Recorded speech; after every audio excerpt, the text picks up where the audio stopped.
Good morning. I hope you all had a great weekend. Thank you for being here. I appreciate it.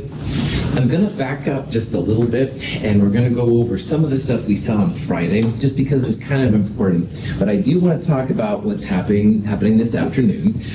Today at 1:10 p.m., you'll turn in the nomenclature lab that we started last week. Problem set number 3 is up, and problem set number 3 has kind of like 3 parts. Naming, which is of course really important. Also the grams, moles, molecules kind of thing, which is similar to what we did in problem set 2 with grams, moles, atoms. It's just as 4 compounds. And the third part is this percentages and empirical molecular formula. And the quiz will not have percentages, empirical molecular formula stuff on it, but you could see grams, moles, molecules, naming, stuff like that. And then we'll go next door and do the empirical formula in class lab. And this is a fun lab, man. Flames and acids and vacuums and lots of stuff. So goggles will be required, like all the time, basically. If you have your own pair, that's best. If you don't have any, don't lose any sleep. I have some spares you can use in 2507. Of course, it's nice if you have your own pair, you don't have to use other people's stuff that way. Not a big deal. I see one person has their goggles already. Oh, yeah. Anyway, questions? So on Friday, we talked about a percent composition, percent by mass, percent by weight, weight percent. They all mean the same thing. Technically, weight and mass are different, but chemists haven't gotten with it 21st century. I don't know. But anyway, all these things mean the same thing. And if you ever need to calculate this number or you're curious where they come from, the easiest way by far to calculate a percent by mass or weight percent, you find the molar mass of the whole compound, and that goes in the denominator. So for example, with water, the whole molar mass of the compound is 18.02. And just as a reminder, H2O has 1 oxygen and 2 hydrogens. So this number came from the molar mass for oxygen. And most of the time, if you go to the 100th, you're great. So 15.9994, you could absolutely use it. I would round up to 16.00, all right? Fewer digits to think about, less likely to make a mistake. So 16.00 is the 1 oxygen. Hydrogen also has a lot of sig figs, but most of the time, if you go to the 100th, you're great. So in this problem, I'm just going to use 1.01. There's 2 hydrogens, so 2 times 1.01 plus 16.00, that's where that number came from, all right? Any questions on that? Everybody cool? Awesome. So in that 18.02 grams, which is a mole of water, there's 1 oxygen. So in the top part, you would put 16.00 grams. So it's the amount of oxygen in a mole of water, basically, multiplied by 100% to 4 sig figs, 88.79%. So what that means is that if you had 100 grams of water, about 100 milliliters, you'd have 88.79 grams of oxygen. Now to find the percent hydrogen, there's 2 ways you could do it. You could do this similar kind of process. You'd have the same number in the denominator because the molar mass is still 18.02. In the top part, you'd want to put the grams of hydrogen. So if you want to get 4 sig figs, this would be a time where you'd want to go a little past the 100th. I would probably use 1.008 right here to keep the 4 sig figs going. So if you wanted percent hydrogen, you could go 2 times 1.008 to keep the 4 sig figs going. Divided by the molar mass times 100%, you should come up with a number that's about 11.21. But if you already have oxygen, and there's all just oxygen and hydrogen, those 2 together must equal 100%. So why not just go 100 minus this number to find percent hydrogen? This is kind of a nice way to find these things. So instead of recalculating it, if you already have the one value, and there's only 2 elements, 100 minus the first one equals the percentage of the second one. Questions on any of that? Okay. Then we start talking about nitrogen dioxide and stuff like that. Now, NO2 is nitrogen dioxide. So 2 times oxygen plus nitrogen would be 2 times 16 for the oxygen, plus 14.01 is the nitrogen to the hundredths place. So that's where the 46.01 number came from. That's the molar mass of NO2. So the percent nitrogen would be the 1 nitrogen divided by the 46 times 100. The oxygen would be 2 times 16 divided by 46 times 100. And yes, I could have went 100 minus 30.45 to get 69.55, and either way would be fantastic. So in the early days of analytic chemistry, basically, some people thought that maybe you could have just percentages to define what a molecule is. But as we talked about at the end on Friday, it's not quite that simple. So let's do this one again. What the heck? This is something we did on Friday, but we'll do it again. It just says, what's the percent nitrogen in NO? So instead of NO2, now we have 1 nitrogen and 1 oxygen. So instead of 46.01, we now have 30.01, which again comes from 1 oxygen at 16.00 plus 1 nitrogen at 14.01. That's where the 30.01 number comes from. So to find the percent nitrogen, we would use this number in the top, 1N. But in the bottom, you would put this number right here. It would be 14 divided by 30.01. It's a little less than 50%. Comes out to be this number right here, 46.88%. Likewise, 100 minus the percent nitrogen would equal the percent oxygen. And 100 minus this, I'm pretty sure is this number right here. Now you could calculate that. You'd have 1 oxygen in the top, 16.00, divided by 30.01 times 100. That would be the percent oxygen in nitrogen. Questions on this so far? Okay. Now, the thing about these percentages is that if there was only one specific combination of these elements, we could do it. So like NO2 we saw was 30.45 and 69.55% for the N and O respectively. And NO2 is great. Now, as I was babbling on Friday, NO2 is a brown gas. And if I would have inhaled it that day, I probably wouldn't have been here, but anyway, no big deal. N2O4 is a colorless gas. Now, we're going to see in Chem 222 that NO2 would seriously mess with your body for reasons that we'll talk about later.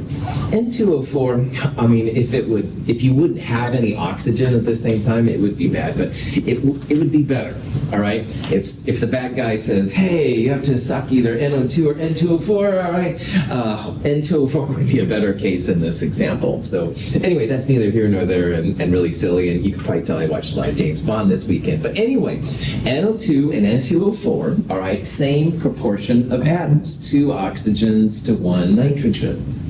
So if you wanted to find the percentages of nitrogen and oxygen in N2O4, what we talked about at the end on Friday, N2O4 would be twice this number.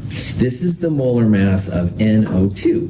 So if you doubled it and had N2O4, you'd have 46 times 2, must be 92.02, I think. Anyway, it's still early, my caffeine isn't kicking in. Anyway, it would be twice the molar mass because you have twice the same kind of atoms.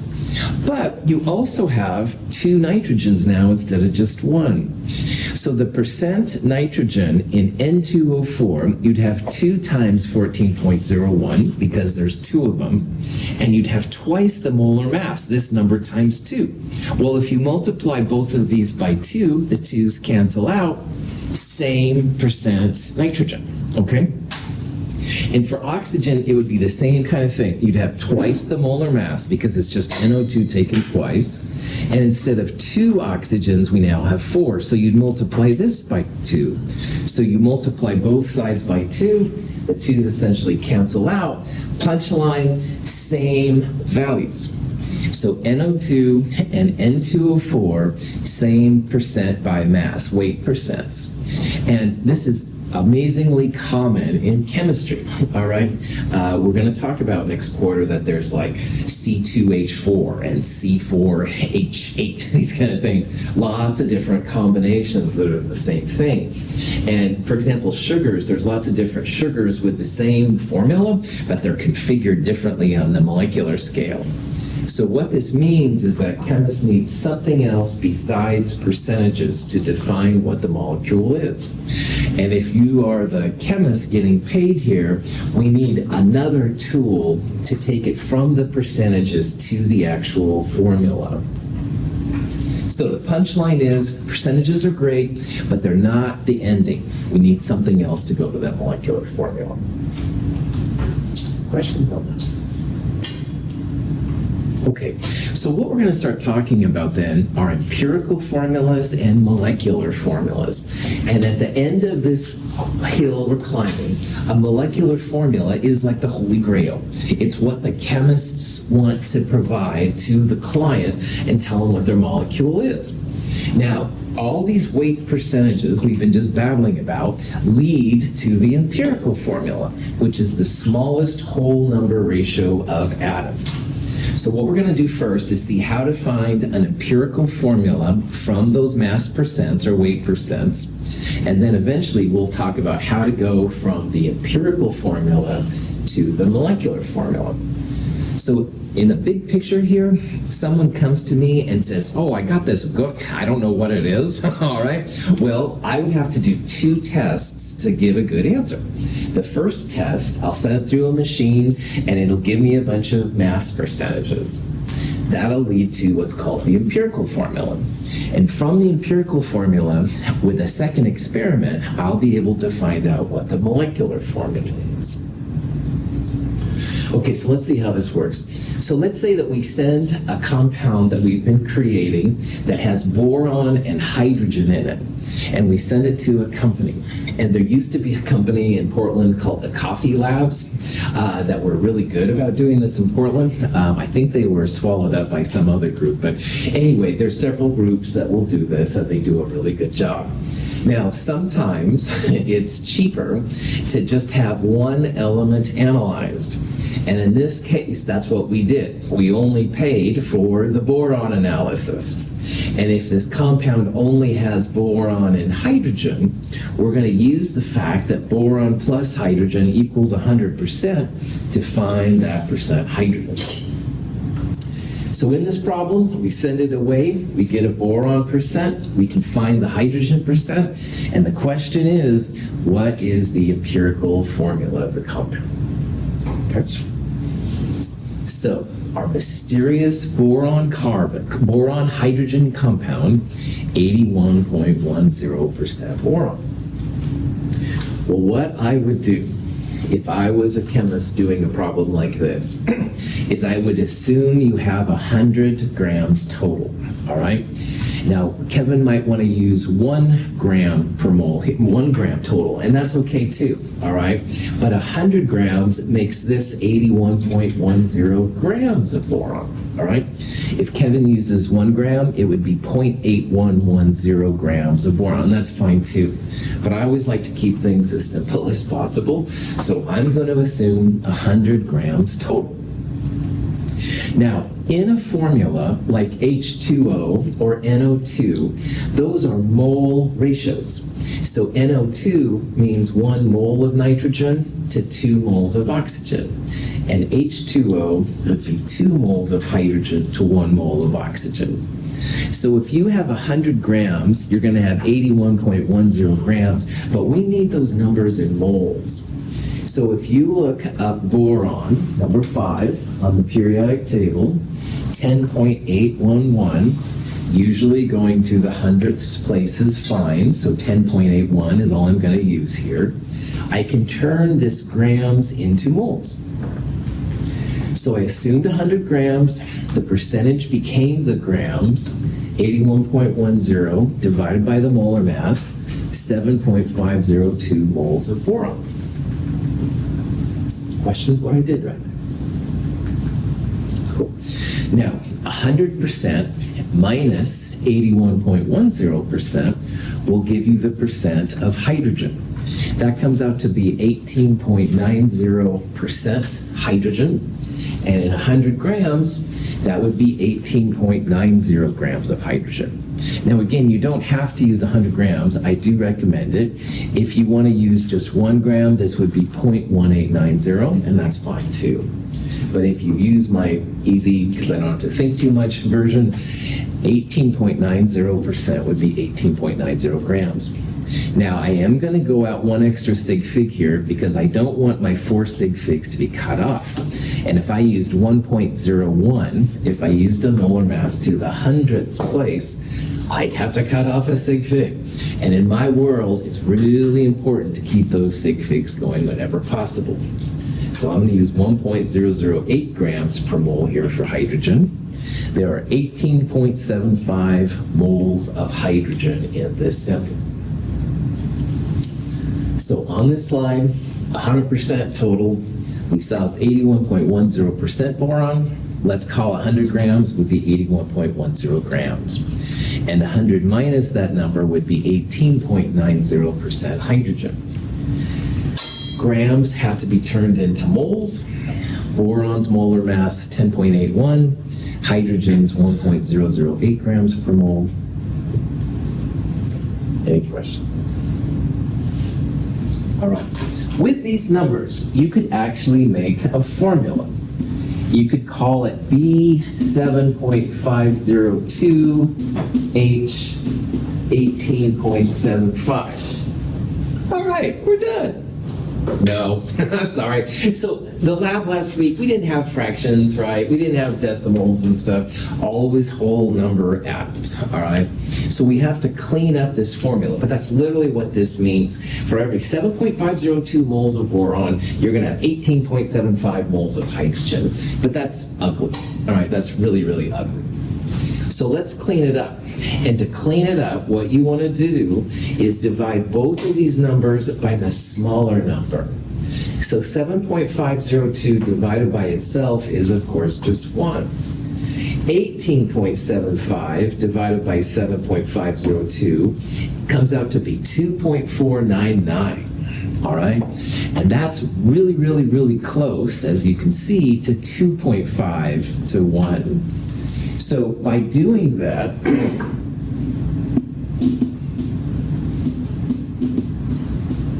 we were able to make this B1H2.5. And that's a lot closer to whole numbers.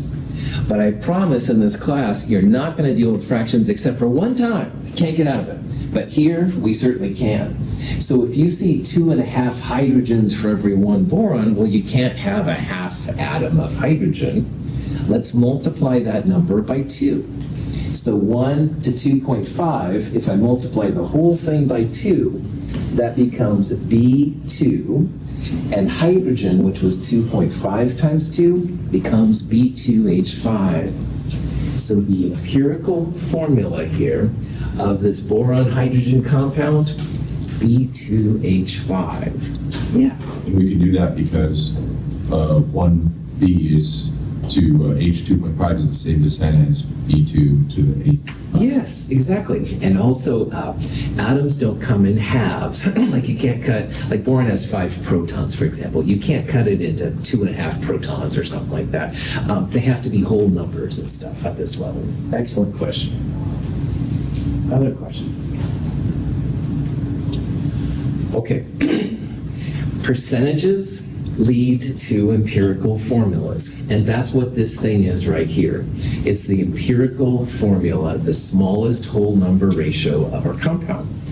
And this is important because it tells you, first of all, you have boron and hydrogen, no uranium, no oxygen, stuff like that, okay? So it tells you what atoms you have.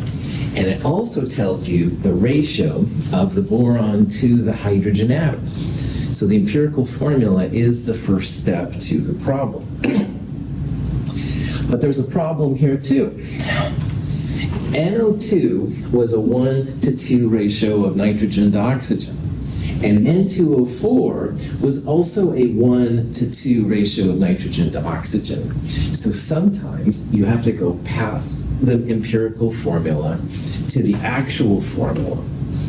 So the next thing we're going to do is we're going to talk about how to go from the empirical formula to the molecular formula.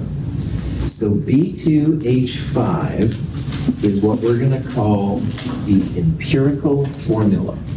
It's the smallest whole number ratio of atoms.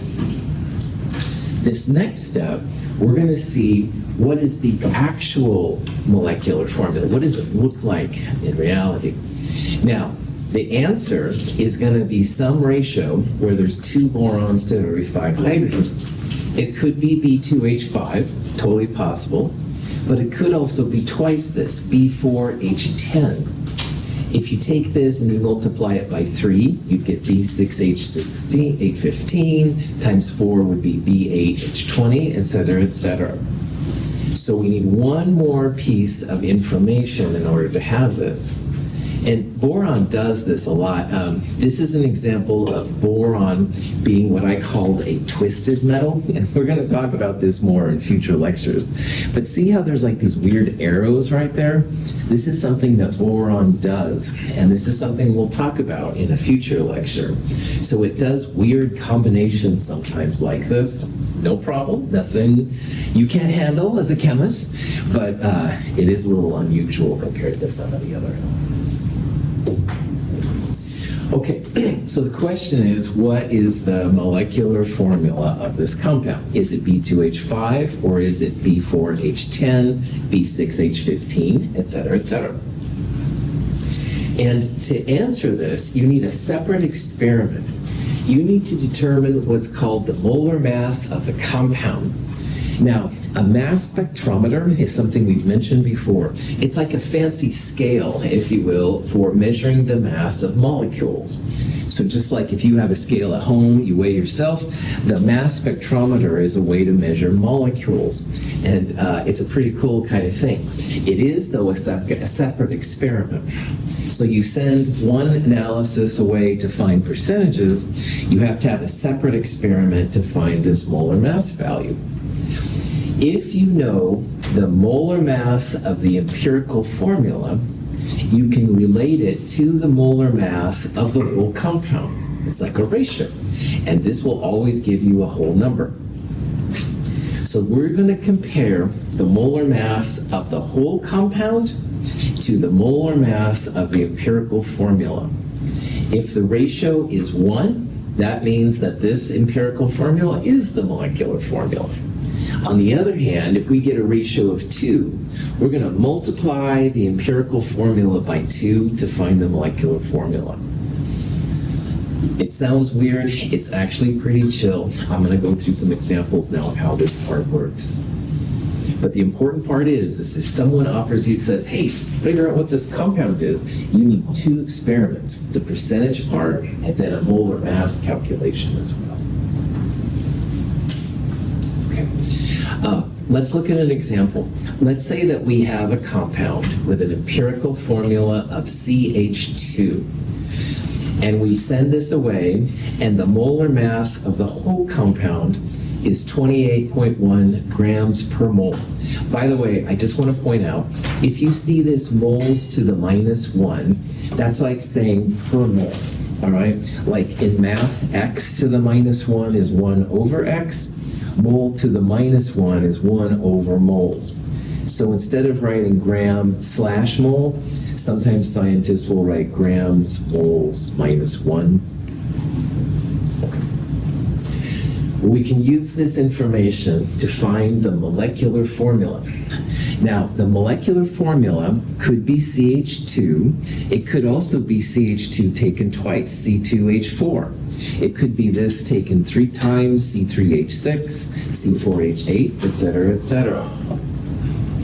So what we want to do here is we want to compare the molar mass of the whole compound to the molar mass of just our empirical formula. So CH2 has 1 carbon and 2 hydrogens. So the 2 comes from right there. Hydrogen 1.01, carbon 12.01. So if you add that up, 14.03 grams per mole, that's the molar mass of the empirical formula, just the CH2. And what's really cool here, this number, the whole compound, divided by this number, the empirical formula, always gives you a whole number. So in this case, what we're going to do, 28.1, the whole compound, divided by the empirical formula is molar mass. It's always going to give a whole number. And I don't say always a lot in science teaching, but I will here, all right? Always a whole number. So, mathematically, it's not going to be exactly 2, but you can round up to 2, which is really cool. So there are 2 CH2s in the whole compound. That's what that 2 means. So if you take the empirical formula times 2, this 2 goes right there, your molecular formula here, CH2 twice, C2H4. That's what this means. Now, over here, we saw a 2.5 to 1 ratio. We multiplied by 2. You might see in a halves and stuff like that, multiplied by 2. But again, these ratios, always whole numbers, all right? If it would have been a 1 to 1, the empirical formula and molecular formula would have been the same. But here, the molecular formula was twice the empirical.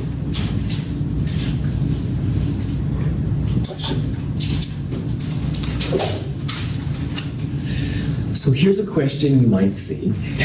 It says here we have an empirical formula of CH2O.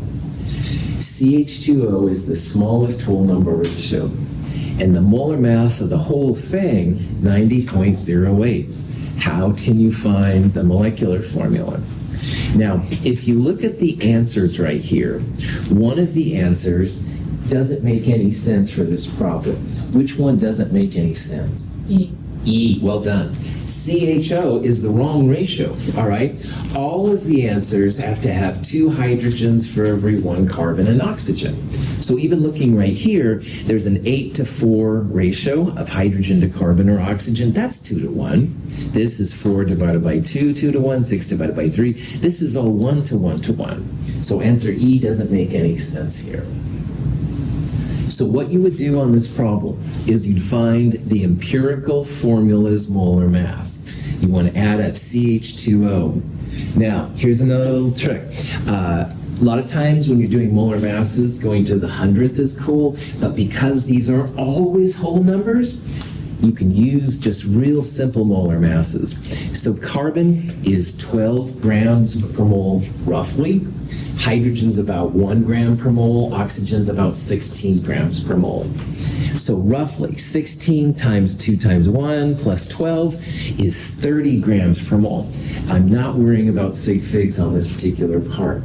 And why that's cool is because this number divided by the cheesy number I just calculated, always a whole number. So you get 2.9, make it a 3, all right? Always make it whole numbers. So roughly in my head, this is about 30 grams per mole. 90-ish divided by 30 is 3.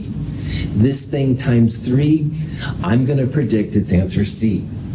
Now, you can also do it the full math way, which is fantastic. You could add up 12.01 plus 1.01 times 2 plus 16.00, and you'll have a number which is a little tiny bit more than 30.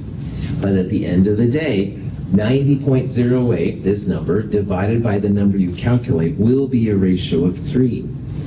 And this 3 means we need 3 times the empirical formula to get to the molecular formula, C3H6O3. Any questions on that?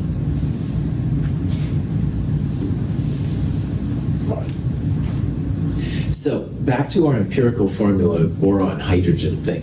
We saw that the empirical formula was B2H5. We want to find the molecular formula. We're going to send it away and get the molar mass calculation for it. So we do this, we send it away to some laboratory. It comes back 53.3 grams per mole. Now that's the whole compound, right? So if we want the molecular formula, we're going to find the grams per mole of B2H5 and compare it to 53.3. So roughly what you can do, boron's about 11 times 2 plus 5, it would be 22 plus 5, about 27. A better value, 26.67. But again, when you compare the molar mass of everything to the empirical formula's molar mass, it's always going to be a whole number, always. So if you do that in this case with better 6, it comes up to almost 2 to 1. That means you're going to need 2 B2H5s in the molecule. So multiply B2H5 times 2, B4H10. So this ratio goes right there. You multiply the empirical formula by it to get your molecule. Yeah. Are we going to end up using a spectrometer? Cool. In organic chemistry, you will use a spectrometer, which is really cool. We have them here. They're set up more for organic chemicals than like for the things we use, but it is in your future. Yeah, and if you're going to take organic chemistry, that technology is really cool. And here at Mount Hood, we have all the cool things and stuff too that like Portland State has. But anyway, find your path. But anyway, that's in organic chemistry. Definitely, you'll start using stuff. Questions? All right. So, if you want to find the molecular formula, the holy grail, what the compound is, all right? First, you got to send it away and find all these mass percents. And again, what I would do, assume you got 100 grams total. So in this problem, we had some percentage of boron, 81 or so percent boron, 100 minus that was percent hydrogens. We assumed 100 grams total. We turned the grams of H into moles and the grams of V into moles. We divided the bigger one by the smaller one. That gave us a 1:1 boron, and it came out to be about 2.5 hydrogens. But you can't have half atoms, just like you can't have half kids, all right? So in this step, you totally can multiply by 2. Maybe they come out to be like 3 to 1. You don't have to do it. But in this case, you don't want to have a half atom running around. So multiply by 2, you get a 5 to 2 ratio of hydrogen to boron. But this isn't the final step, all right? We found the smallest whole number ratio, but at this point, we would be unable to distinguish NO2 from N2O4. They're both 2 to 1 oxygen to nitrogen. This one is also 2 to 1 if you divide it both by 2. So to distinguish NO2 from N2O4, you need that molar mass calculation, a separate experiment. You then compare the molar mass of the empirical formula. So 2 borons and 5 hydrogens, that's where this number came from. The molar mass of the whole thing was 53.3 grams per mole. This ratio, always a whole number, all right? And again, I don't say that very often, but I am saying always at this point. The ratio, you multiply by the empirical formula, B4H10. Now, sometimes the ratio is 1 to 1, and that's okay. It just means that the empirical formula, molecular formula, same thing. But a lot of times they'll be 2 to 1 or 3 to 1, something like that. Cool.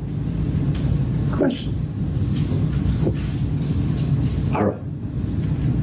Now, in lab today, we're going to do an empirical formula with a metal and a non-metal.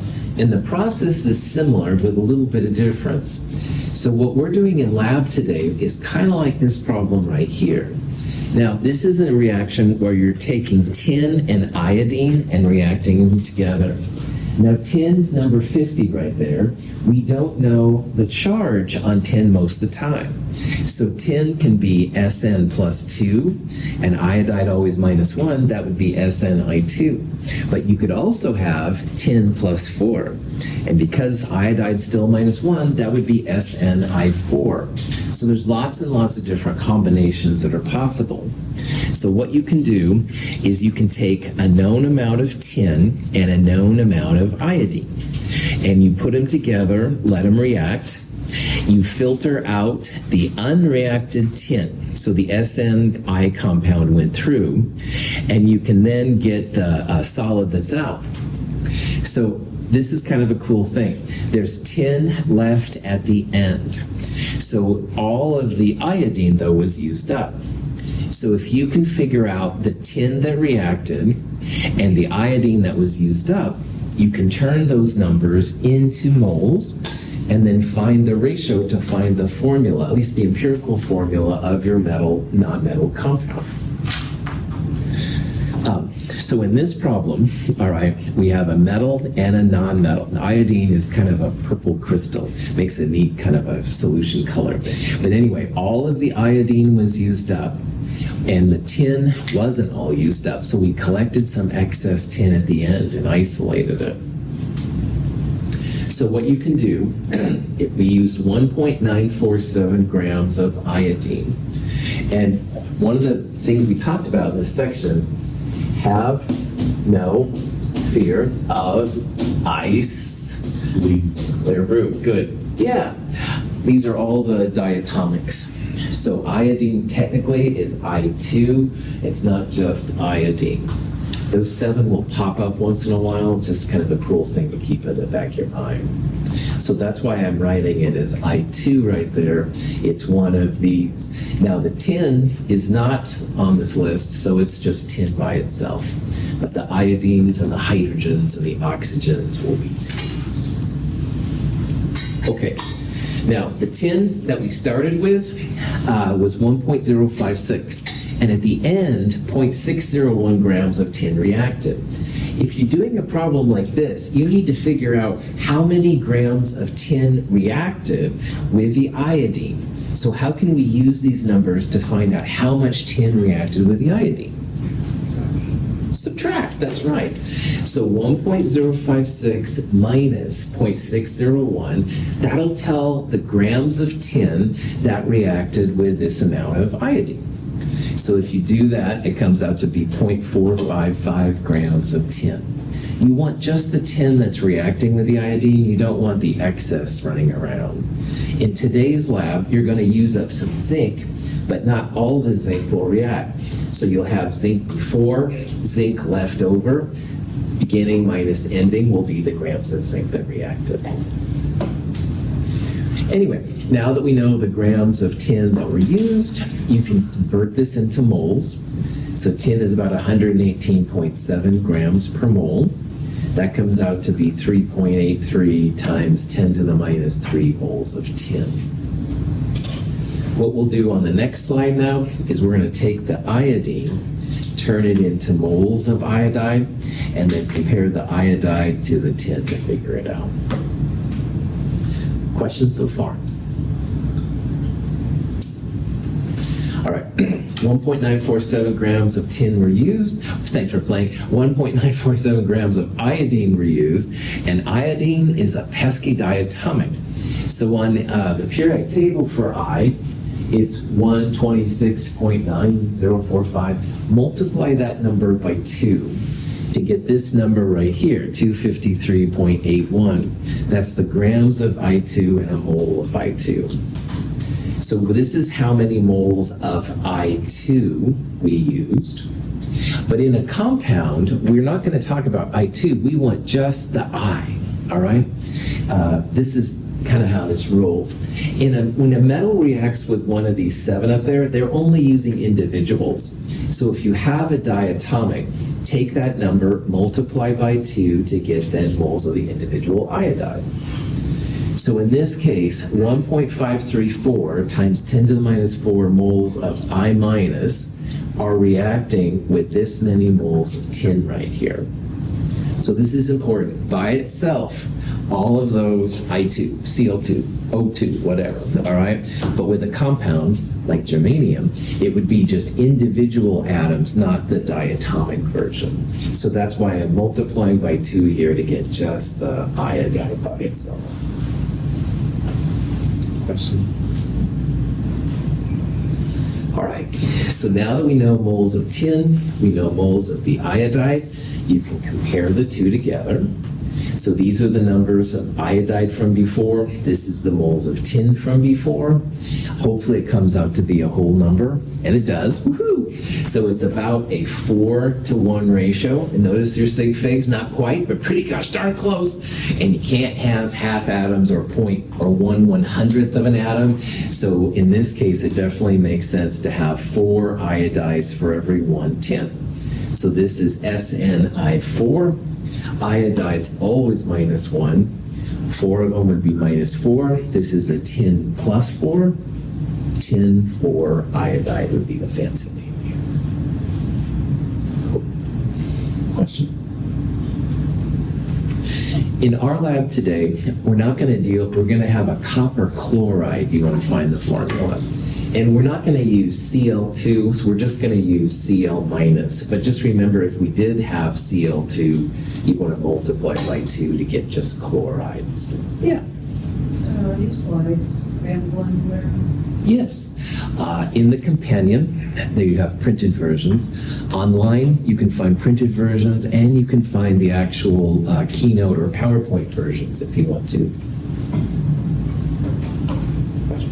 Can't find it, email me and I'll send you a direct link.